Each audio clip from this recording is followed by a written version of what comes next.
بسم اللہ الرحمن الرحیم الحمدللہ وحدہ والصلاة والسلام علی من لا نبی بعدہ وعلی آلہ واصحابہ وبارک وسلم علیہ تسلیما کثیرا کثیرا فاعوذ باللہ من الشیطان الرجیم بسم اللہ الرحمن الرحیم ھدی للمتقین الذین یؤمنون بالغیب وَيُقِيمُونَ الصَّلَاةَ وَمِمَّا رَزَقْنَاهُمْ يُنْفِقُونَ وَالَّذِينَ يُؤْمِنُونَ بِمَا أُنزِلَ إِلَيْكَ وَمَا أُنزِلَ مِنْ قَبْلِكَ وَبِالْآخِرَةِ هُمْ يُوقِنُونَ أُولَئِكَ عَلَى هُدًى مِّن رَّبِّهِمْ وَأُولَئِكَ هُمُ الْمُفْلِحُونَ۔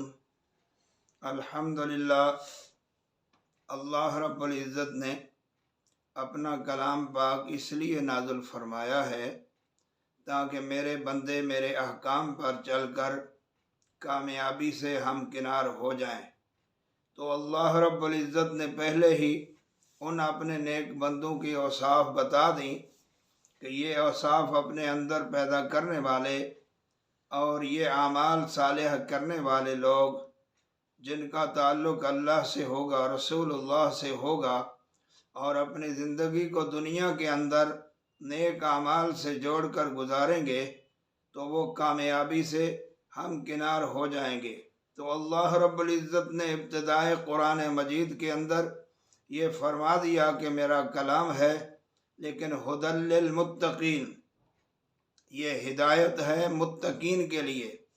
متقین وہی لوگ ہیں جو اللہ کا ڈر دل میں رکھتے ہوئے حاکم اعلیٰ صرف اور صرف اللہ رب العزت کو ہی جانتے ہیں، اور جب حاکم کی عظمت دل میں آتی ہے تو اس وقت اس کا حکم ماننا آسان ہوتا ہے۔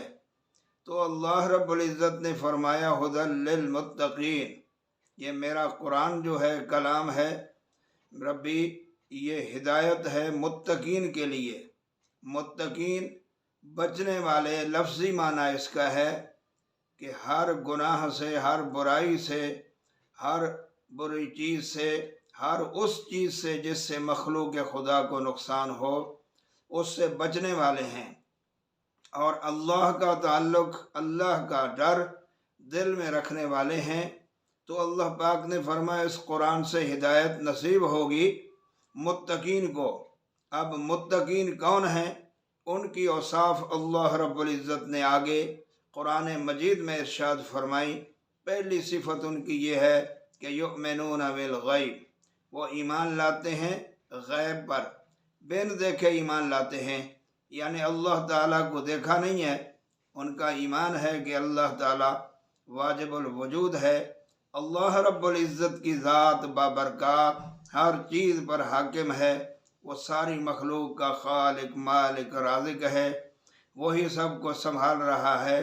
اگرچہ اللہ کو دیکھا نہیں ہے لیکن ایمان یہی ہے کہ اللہ رب العزت کی ذات بابرکات پورے عالم کا حاکم بھی ہے، پروردگار بھی ہے، رب العالمین بھی ہے، اور وہی اللہ ہے کہ اللہ رب العزت نے دوسری جگہ ارشاد فرمایا ہے للہ ملک السماوات والارض، یہ ملک اللہ پاک کا ہے، زمین اللہ کی، آسمان اللہ کا، یہ دریا اللہ کے، یہ پہاڑ اللہ کے، انسان اللہ کے، جن اللہ کے، جو بھی مخلوق ہے یہ ساری اللہ رب العزت کی ہے۔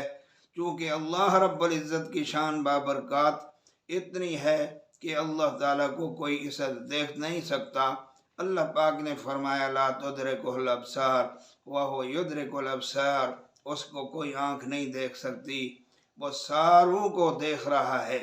حضرت موسیٰ علیہ نبینا علیہ السلام نے عرض کیا رب ارنی، یا اللہ اپنا دیدار کرا۔ اللہ تبارک و تعالیٰ کا حکم ہوا کہ لن ترانی، موسیٰ مجھے نہیں دیکھ سکتا۔ تو حضرت موسیٰ علیہ السلام رونے لگے۔ اللہ پاک نے فرمایا کہ یا موسیٰ لما تبکی، روتے کیوں ہو؟ فرمایا جب اس کا اللہ اور اس کا مالک اسے کہہ دے کہ تو دیکھ نہیں سکتا تو وہ روئے نہ تو اور کیا کرے۔ اللہ رب العزت کا حکم ہوا کہ اے موسیٰ 40 دن تک روزہ رکھنا ہے، 40 दिन अल्लाह के ज़िक्र में मशहूर रहना है। 40 दिन के बाद तूर जबल पे आओ, अपना दीदार करवाता हूँ।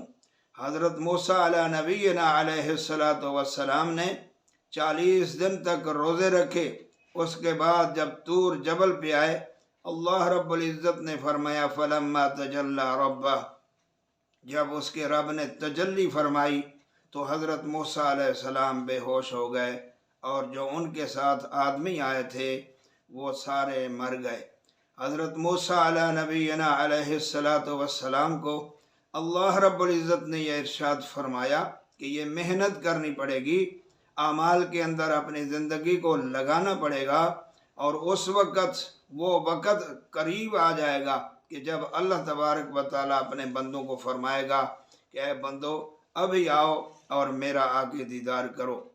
तो मतलब ये निकला कि अल्लाह रब्बुल इज़्ज़त की ज़ात बाबरकात को बग़ैर देखने के उस पर यकीन लाना है। अल्लाह ने जो अहकाम दिए हैं, मसलन जन्नत है हमारा ईमान है, जहन्नम है हमारा ईमान है, अंबियाए किराम सारे बरहक हैं, हमारा ईमान है कि जो अल्लाह पाक ने फरमाया है वो सारा बिल्कुल बरहक है। ये पहली निशानी है ईमान वालों की और कामयाब लोगों की। दूसरी निशानी अल्लाह रब्बुल इज़्ज़त ने फरमाया वयुकीमूनस्सलात, नमाज को कायम करते हैं। नमाज एक ऐसी इबादत है जिसमें अल्लाह पाक ने इंसान की कामयाबी का राज रखा है। ऐसी इबादत है जो जिस्मानी बीमारियों से भी महफूज रखती है, रूहानी बीमारियों से भी महफूज रखती है।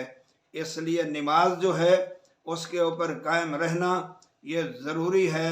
और अल्लाह पाक ने कुरान मजीद में भी इरशाद फरमाया कि नमाज को कायम करो। जो लोग नमाज को कायम नहीं करते वो अल्लाह के नाफरमान होते हैं। तो ये दूसरी निशानी है उन लोगों की जिनको अल्लाह रब्बुल इज़्ज़त ने कामयाबी का तमगा दिया है कि जिनमें ये औसाफ होंगे वो लोग कामयाब होंगे। तीसरी निशानी ये है कि वमिम्मा रज़क़नाहुम युनफ़िक़ून, जो हमने उनको रिज़्क़ दिया है उस रिज़्क़ में से अल्लाह के नाम पर खर्च करते हैं। तो नाज़रीन हज़रात, अल्लाह रब्बुल इज़्ज़त की ज़ात मेहरबान है।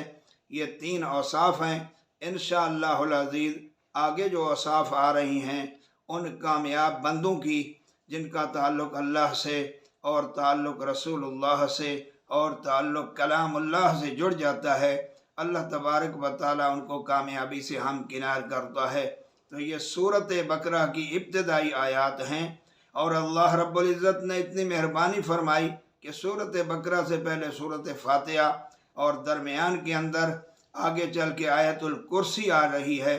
हदीस शरीफ में आता है कि जिस वक़्त अल्लाह पाक ने सूरत फातिहा को और आयतुल कुर्सी को नाज़िल फरमाना चाहा तो यतअल्लक़ना बिल अर्श, अल्लाह के अर्श से लटक गई। अल्लाह पाक ने फरमाया ऐ सूरत फातिहा और आयतुल कुर्सी, ये अल्लाह के मेरे अर्श के साथ क्यों लटक गई हो, मैं अपने बंदों की तरफ तुम्हें नाज़िल करना चाहता हूँ। तो इन दोनों ने अर्ज़ किया इलाहुल आलमीन, जिन बंदों के ऊपर तो हमें नाज़िल फरमा रहा है, जिनकी तरफ हमें भेज रहा है, वो तेरे बंदे तेरी नाफरमानी करेंगे। अल्लाह तबारक व तआला का हुक्म हुआ कि जो भी तुमको पढ़ेगा मैं अल्लाह उन पर राज़ी हो जाऊँगा और उनको शिफा जो है वो कामिल नसीब करूँगा, जिस्मानी बीमारियों से भी महफूज रखूँगा। और ये तोहफ़ा है और अर्श के ख़जानों में से अल्लाह रब्बुल इज़्ज़त ने ये आयात नाज़िल फरमा के बड़ी मेहरबानी की अपने महबूब करीम सल्लल्लाहु अलैहि वसल्लम के ऊपर।